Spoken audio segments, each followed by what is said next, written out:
മലയാളത്തിന്റെ ഭാവഗായകൻ പി ജയചന്ദ്രൻ വിടവാങ്ങിയിരിക്കുന്നു. 80 വയസ്സായിരുന്നു. അർബുദ രോഗത്തെ തുടർന്ന് അദ്ദേഹം തൃശ്ശൂരിലെ സ്വകാര്യ ആശുപത്രിയിൽ ചികിത്സയിലായിരുന്നു. അല്പസമയം മുമ്പാണ് മരണം സംഭവിച്ചത്. മലയാളത്തിൽ മാത്രമല്ല തമിഴ് ഉൾപ്പെടെ മറ്റു ഭാഷകളിൽ അടക്കം ഗാനങ്ങൾ ആലപിച്ച മലയാളികളുടെ പ്രിയ ഭാവഗായകൻ ആണ് വിടചൊല്ലുന്നത്. പാടിയ എല്ലാ ഗാനങ്ങളും മലയാളികൾ ഏറ്റുപാടിയിരുന്നു എന്നുള്ളതാണ് ജയചന്ദ്രനെ വ്യത്യസ്തമാക്കിയത്. ഒരു ഗാനം പോലും ശ്രദ്ധ പതിക്കാതെ പോയിട്ടില്ല എന്നതും എടുത്തു പറയേണ്ടതാണ്. അതിനപ്പുറത്ത് മലയാളികൾ സിനിമാ ഗാനങ്ങളിലൂടെ മാത്രമല്ല ദൂരദർശനിലൂടെ സംരക്ഷണം ചെയ്തിരുന്ന ലളിത ഗാനങ്ങളിലൂടെ അടക്കം ജയചന്ദ്രന്റെ ശബ്ദം മലയാളികളുടെ സ്വീകരണ മുറിയിലേക്ക് എത്തിയതാണ്. ഒരുപക്ഷെ ആ സിനിമാ ഗാനങ്ങൾ പോലെ തന്നെ ആ ലളിത ഗാനങ്ങളും ഹിറ്റായി മാറിയത് നമ്മൾ കണ്ടതാണ്. സജീവ് സി വാര്യർ ഇപ്പോൾ ഏറ്റവും പുതിയ വിശദാംശങ്ങളുമായി ചേരുന്നുണ്ട്. സജീവ്, അദ്ദേഹം രോഗബാധിതനായിരുന്നു, ക്യാൻസർ ബാധിതനായിരുന്നു. അപ്പോഴും തിരികെ എത്തും എന്ന പ്രതീക്ഷയോടുകൂടി തന്നെയാണ് ആരാധകർ കാത്തിരുന്നത്.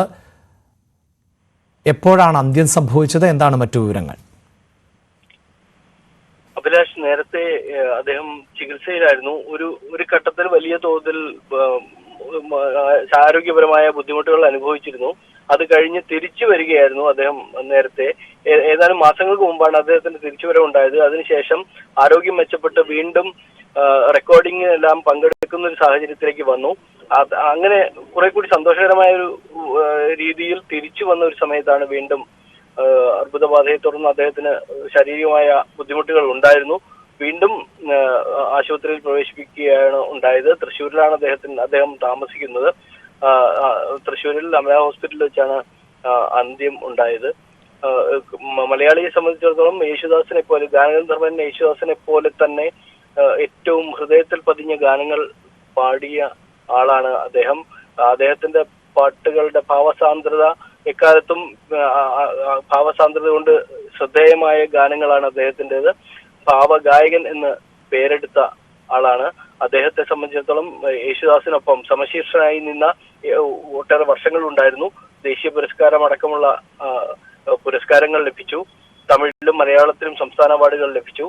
പലതവണ പാട്ടുകൾക്ക് പുരസ്കാരം ലഭിച്ചു.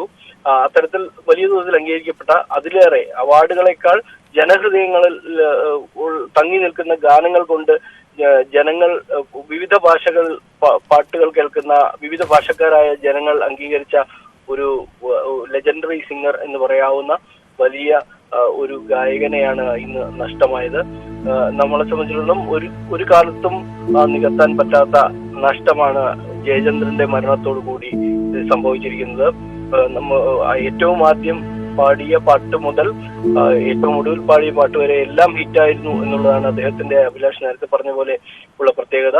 ഭക്തിഗാനങ്ങളാണെങ്കിലും ലളിത ഗാനങ്ങളാണെങ്കിലും ദൂരദർശനിലും ആകാശവാണിയിലും വന്ന ഗാനങ്ങളടക്കം ആളുകളുടെ ചുണ്ടുകളിലുണ്ട്. മഞ്ഞളിൽ മുങ്ങിത്തോർത്തി തുടങ്ങിയിട്ടുള്ള ചലച്ചിത്ര ഗാനങ്ങൾ അത് ഏത് കാലത്തും ഹിറ്റായിരുന്നു. അദ്ദേഹത്തിന്റെ യേശുദാസിനെ കുറിച്ച് പറയുന്ന പോലെ ശബ്ദം ഏത് പ്രായത്തിലുള്ള ശബ്ദവും ആളുകൾക്ക് വളരെ ഹൃദ്യമായ തരത്തിൽ അദ്ദേഹത്തിന്റെ തൊണ്ടയിൽ നിന്ന് വന്നു എന്നുള്ളതാണ്. അത് ഏറ്റവും മനോഹരമായി പാടി ഫലിപ്പിക്കാൻ കഴിയുന്ന വളരെ അപൂർവമായ ഗായകരിൽ ഒരാളാണ് നമുക്ക് നഷ്ടമായിരിക്കുന്നത്. അദ്ദേഹത്തിന്റെ ഇനിയും ഒട്ടേറെ ഗാനങ്ങൾ പാടാൻ സാധിക്കുന്ന ഒരു സാഹചര്യത്തിലേക്ക് തിരിച്ചു വന്ന് ആരോഗ്യം വീണ്ടെടുത്ത ഒരു സാഹചര്യമാണ് വീണ്ടും വിധി അദ്ദേഹത്തെ തോൽപ്പിച്ചു കളഞ്ഞ, ഒരു പക്ഷേ മലയാളിയെ തോൽപ്പിച്ചു കളഞ്ഞതെന്ന് പറയേണ്ടി വരും.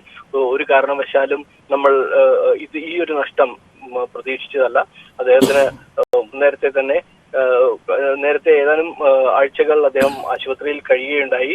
അന്ന് ഇതുപോലെ അദ്ദേഹത്തിന്റെ ആരോഗ്യനില വഷളായി എന്നൊക്കെ പ്രചരണങ്ങൾ വരികയും അതിനുശേഷം അദ്ദേഹം തിരിച്ചു വരികയും ആ സന്തോഷ വാർത്ത പങ്കിടുകയൊക്കെ ചെയ്തിരുന്നു.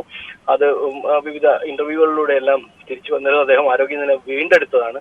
പക്ഷെ വീണ്ടും വിധി അത്തരമൊരു രീതി അദ്ദേഹത്തെ വീണ്ടും തോൽപ്പിച്ചു കളയുകയാണ്. നമ്മളെ ഗാനാസ്വാദകരായ അനേക ലക്ഷം മനുഷ്യരെയാണ് ഇന്ന് സങ്കടത്തിലാക്കിക്കൊണ്ട് ജയചന്ദ്രന്റെ വേർപാട് സംഭവിച്ചത്.